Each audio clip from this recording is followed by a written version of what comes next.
Զանհայր, հարգելի ներկաներ, ես կփորձեմ իհարկե ընձեռված ժամանակի ընթացքում ներկայացնել գաղթմանում քրիստոնեության տարածման, արմատավորման և մասնավորապես նաև քրիստոնեական պատմական ժառանգությունը և ուզում եմ նախ և առաջ նշել, շեշտել, որ հատկապես վերջին այս քաղաքական իրադարձություններից հետո Ադրբեջանի կողմից մեր հայրենիքի արցախյան հատվածի ամբողջական բռնազավթումից հետո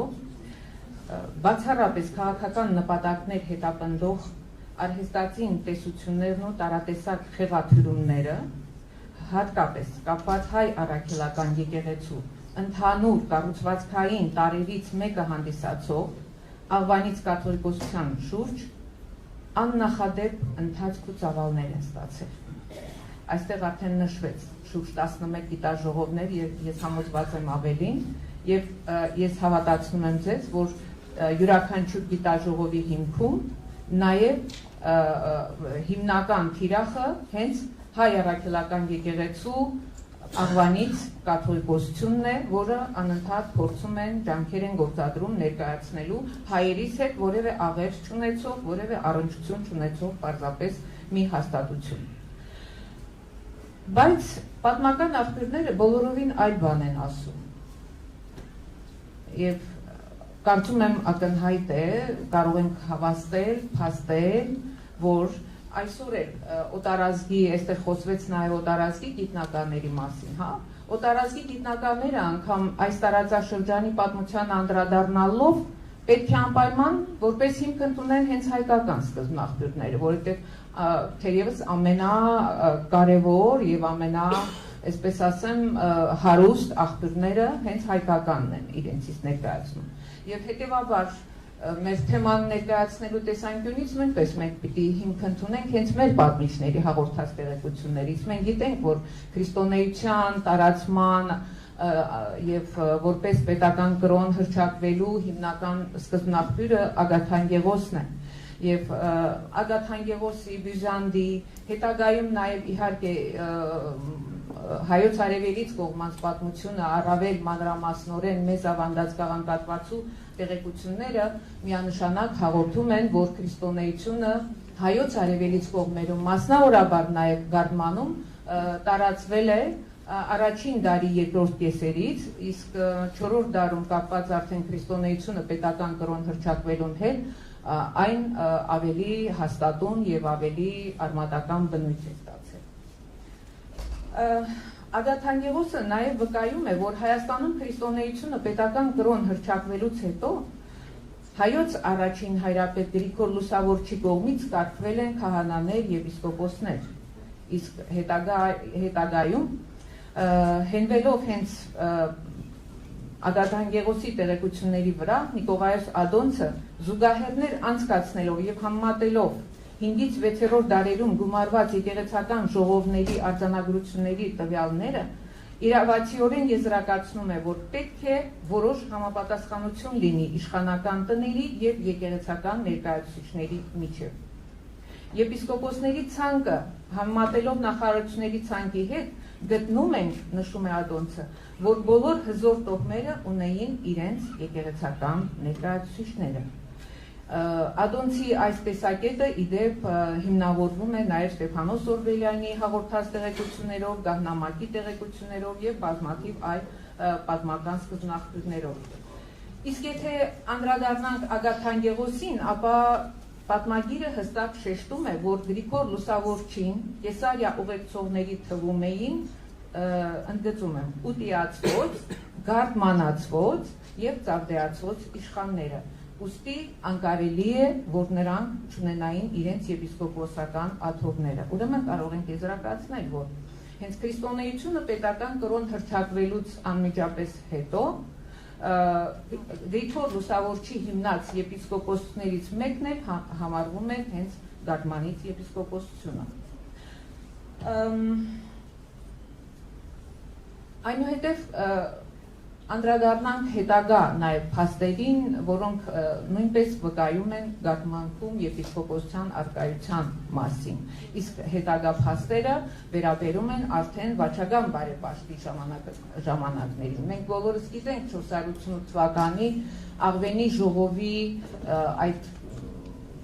նշանակության մասին, այդ սահմանադրության կանոնականը, որ հայոց արևելից կողմերի թերևս ամենակարևոր, այսպես ասեմ, առաջին օրենքների ժողովածուն է։ Եվ բարեբախտաբար կաղանկատվածին մեկ առ մեկ ներկայացրել է հենց մեկ առ մեկ ներկայացրել է ժողովի մասնակիցների ցանկը, որտեղ հստակ նշված է նաև Գարմանաց եպիսկոպոսը։ Այսինքն 488 թվականին Գարմանաց եպիսկոպոսը մասնակցել է ժողովին 488 թվականին։ Ես ուզում եմ շեշտել նաև այն իրողությունը, որ հենց կաղանկատվածին մեծ գովեստով է ներկայացնում նաև վաճառականից հետո Միհրանյան իշխանների եկեղեցաշեն գործունեության մասին, այսինքն վաճառական բարեպաշտը, որ այնքան մեծ դերակատարություն է ունեցել ընդհանրապես հայոց արևելից կողմերում քրիստոնեական հավատքի արմատավորման, եկեղեցական հաստատության, հեղինակության բարձրացման գործում, այս գործի շարունակողները փաստորեն դարձան Միհրանյան իշխանները եւ նկարագրում է հատկապես Ջիվանշիր Միհրանյանի Գարդմանում, հենց բուն Գարդմանում, Գարդմանաց իշխանության կենտրոն, Գարդման ամրոցում եկեղեցու կառուցման մասին եւ որ ինքը մշտապես նաեւ հենց երբ որ ժամանում էր Գարդման, այցելում աղոթում էր հենց այդ եկեղեցում։ Ես ուզում եմ նաև մեկ այլ հանգամանք, որ մենք ուշադրություն դարձնենք, ես առհասարակ ուսումնասիրել եմ եւ հատկապես նաև ուշադրություն եմ դարձրել Աղվանից կաթողիկոսների ցանկին,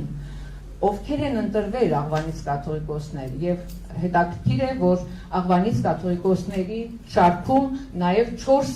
կաթողիկոսներ հենց Գարդմանից եպիսկոպոսներն են եղել, այսինքն Գարդմանաց եպիսկոպոսությունը իր արժանվույն տեղն է ունեցել Աղվանից կաթողիկոսության համակարգում։ Իհարկե իմ ժամանակը լրացավ, ես ընդամենը նշեմ, որ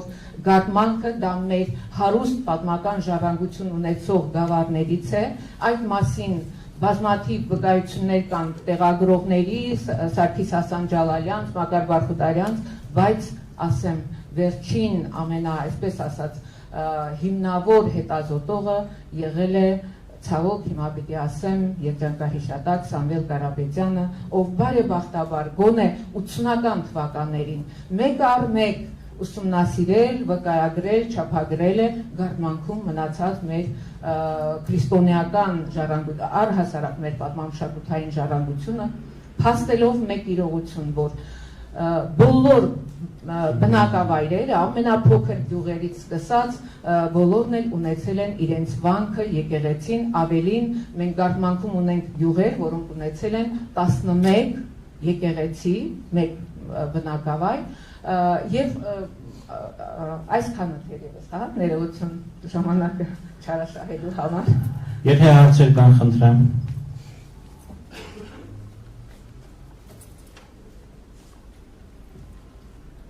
Եթե հարցեր չկան, երևի թե Տիկին Մելանիա, եթե ունեք։ Շնորհակալություն, դե ավարտեցի արդեն։ Հա, եղավ, շնորհակալություն։ Ինչ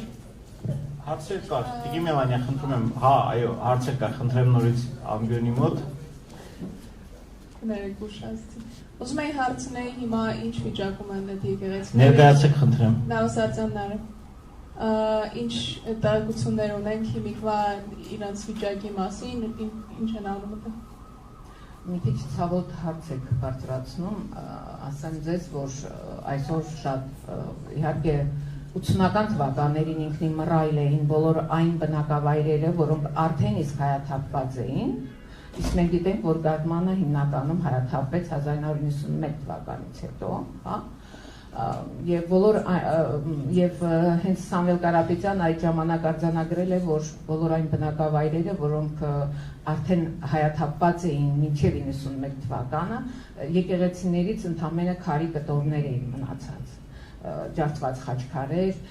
գերեզմաներ ավերված։ Բարեբախտաբար միայն պահպանվում էին այն բնակավայրերի գերեզմաները, որտեղ ապրում էին հայեր, իսկ որտեղ արդեն թուրքեր էին ապրում, այնտեղ անգամ գերեզմաներն էին հողին հավասարեցված։ Ես խոսում եմ 1980-ական թվականների մասին։ Ես կարծում եմ, որ պետք է որ իրականությունը իրականում շատ մռայլ լինի, որովհետև այսօր մենք ականատես ենք լինում Արցախի բռնազավթումից հետո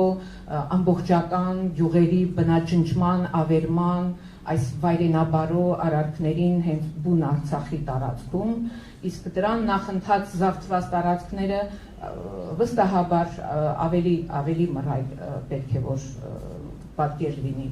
Շնորհակալություն։ Շնորհակալություն։ Ուրիշ հարցեր։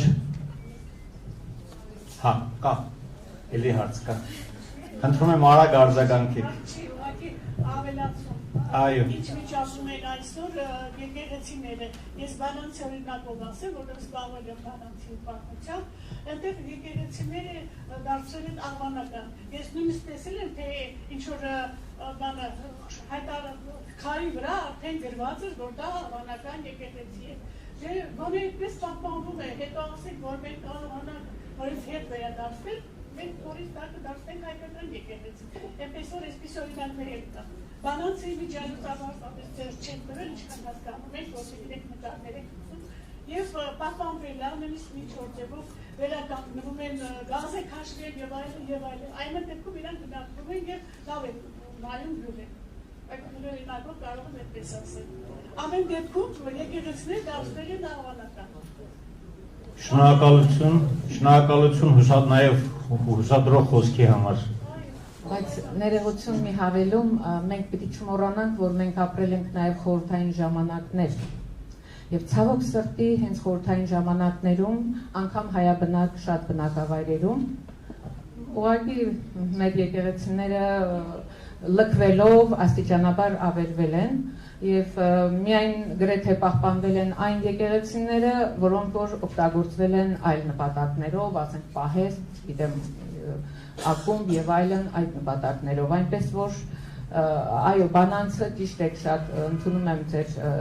տեսակետը, քանի որ հայերը ապրել են շարունակաբար այնտեղ, բարեբախտաբար պահպանվել է։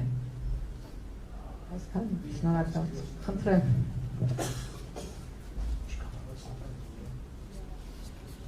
Իմ հարցը վերաբերում է այրումների։ Այո։ Ես հարցից չեմ հասկանալի։ Այո։ Այո, չեմ շարունակել։